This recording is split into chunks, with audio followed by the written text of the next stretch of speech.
Henry I was King of England from 1100 until his death at the end of December 1135, roughly from when he was around 32 years old to his mid-60s. He was the fourth son of William the Conqueror and the third Norman king to sit on the English throne. He was an educated man and was also known as Henry Beauclerc, which translates from the Norman French as good scholar. Though his reign was long and successful, ostensibly because he was a harsh, uncompromising warrior king, towards the end it was marred by tragedy caused by the death of his only son, William Adelin. This event would throw the last years of Henry's reign into a panic, as the king desperately tried to produce another male heir. The loss of his son would also have repercussions long after the king's death, with the disputed succession causing a civil war in England. Let's take a look at where Henry I fits in our timeline of kings and queens. He's here, crowned at Westminster Abbey around 850 years before Queen Elizabeth II was crowned there. Historians think Henry was the first of William the Conqueror's sons to have been born in England in around 1068, 2 years after the Norman invasion. He's thought to have been born in Selby, making him a Yorkshireman, born if not bred. Henry's ambitions as a child probably didn't extend to him one day becoming king, given that he had older brothers who were in line for the job before him. His eldest brother Robert Curthose was destined to become king, and if that didn't work out, there was his older brother William Rufus, who we looked at in our previous video. As mentioned in that video, it was his brother William who inherited the English crown when their father died in 1087, mainly because Robert and his father fell out and went to war. The origin of this falling out is thought to have involved Henry and his older brother William playing a nasty prank by emptying a chamber pot over Robert. Robert was furious and demanded that William and Henry be punished.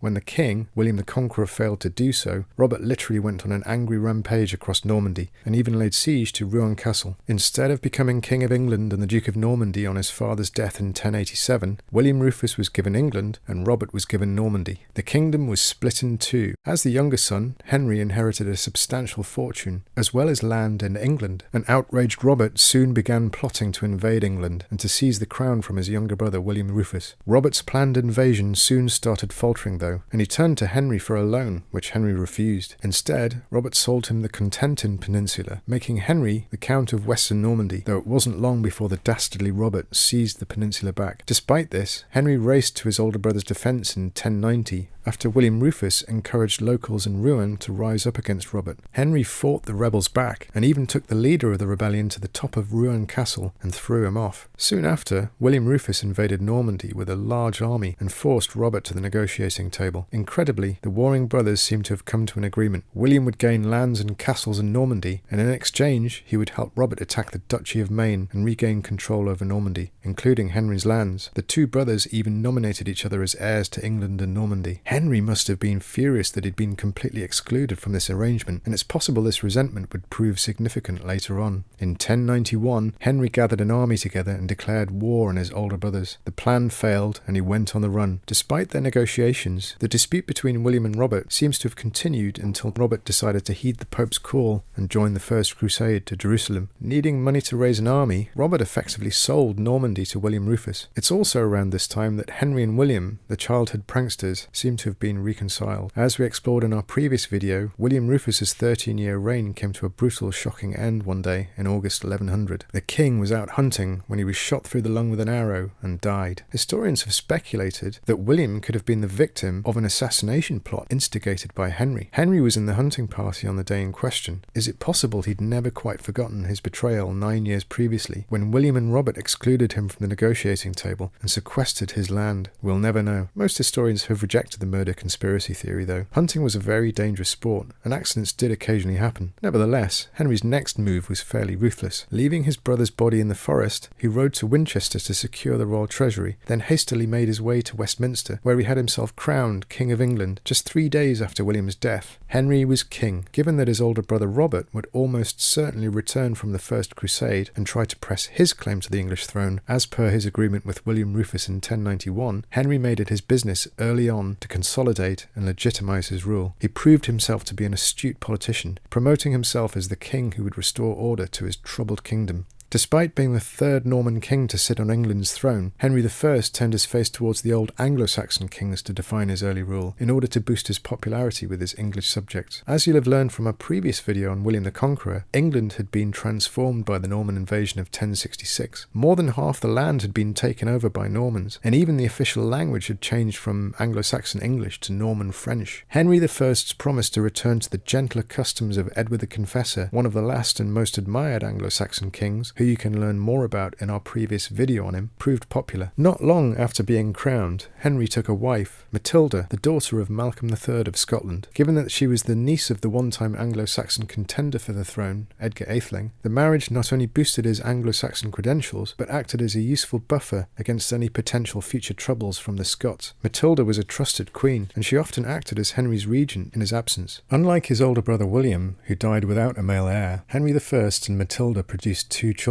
a daughter, also called Matilda, born in 1102, and William Adelin, a male heir born in 1103. In fact, Henry is perhaps the mirror image of his brother in this respect. Not only did he have a queen who bore him an heir, he also had several mistresses who bore him an astonishing 24 illegitimate offspring. Henry I may have done all he could to consolidate his power, but by 1101 his brother Robert had returned from the First Crusade and landed his army in England, intent on taking over. Fortunately, the two brothers seemed to have settled their differences, perhaps deciding that peace was better than a destructive, expensive war. The brothers signed the Treaty of Alton, under which Robert recognised Henry as king. In exchange, Henry gave up the lion's share of his claims to Normandy and agreed to pay Robert an annual stipend. That could have been the end of it, but Henry I was ambitious and secretly didn't give up his designs on Normandy. In 1105, he sent his friend Robert Fitzhamon to Normandy with a group of knights. Fitzhamon was captured. In 1106, the two brothers went head-to-head at the Battle of Tinchebray. Robert was defeated and captured. He would spend the rest of his life behind bars. Henry I declared himself the Duke of Normandy, and the two kingdoms were united. Though the matter now seemed settled, not everyone agreed with it, and in 1116, Henry was forced to fight off a rival claim to the duchy from nobles supporting Robert's son, William Clito, who was still a boy but about to become of age. Henry successfully fended off two major assaults on western Normandy. Peace was concluded in 1120. With the kingdom secure and the succession settled, things seemed to be looking up for Henry. After 20 years of turmoil, perhaps he could finally relax. Well, unfortunately not. In November 1120, the king and his son decided to make their way back to England across the English Channel. The king and his retinue set off in one ship. His son William planned to follow, sailing in another vessel, the White Ship. Chroniclers at the time recorded that 300 people boarded the ship with Henry's son and started drinking heavily. The drinking and revelling got so bad even before the White Ship had set off, some passengers, including Stephen de Blois, the future King of England, disembarked. The ship set sail in the dark and out at sea struck a rock and started sinking. Henry I's only male heir climbed onto a small boat and could have escaped, but when he heard the cries of his half-sister thrashing around in the sea, he ordered the boat to turn back. His rescue boat was swamped by desperate drunken passengers and sank, drowning the future King of England. A devastated Henry was suddenly left without a male heir. Despite having 9 other sons, all of them were illegitimate and so were not able to succeed him. His wife Matilda had died 2 years before the tragedy, so he almost immediately remarried and tried to produce another male heir, but there would be no new children. Once again, there were machinations to place William Clito, the son of Henry's brother Robert, into the line of succession, but this ended in 1128 when Clito died after being wounded on the battlefield. In desperation, Henry declared in 1126 that his daughter Matilda would inherit the throne. Unfortunately for Henry, it would be another 427 years before England accepted a woman, Mary I, the daughter of King Henry VIII, as the monarch of England. Matilda's husband, the Holy Roman Emperor Henry V, had died in 1125. Henry, keen to use his widowed daughter as a political pawn, married her off to Geoffrey Plantagenet. The couple reportedly hated one another, but they still managed to produce a future King of England, Henry II, who we'll cover in a later video. By now in his mid-60s, King Henry was once more forced to travel to Normandy to suppress yet another uprising, this time by barons in the south of the duchy. According to a chronicler, it was here that he ate a surfeit of lampreys and fell ill. Henry I died in December 1135, and his body was interred at Reading Abbey. In the confusion following his death, the son of William the Conqueror's daughter Adelin, Henry I's beloved sister, seized the throne. Henry's daughter Matilda would later invade England with an army to press her claim instead, unleashing a bloody civil war in England. We'll take a closer look at all this in our next video when we cover the reign of King Stephen, who ruled England for just under 19 years.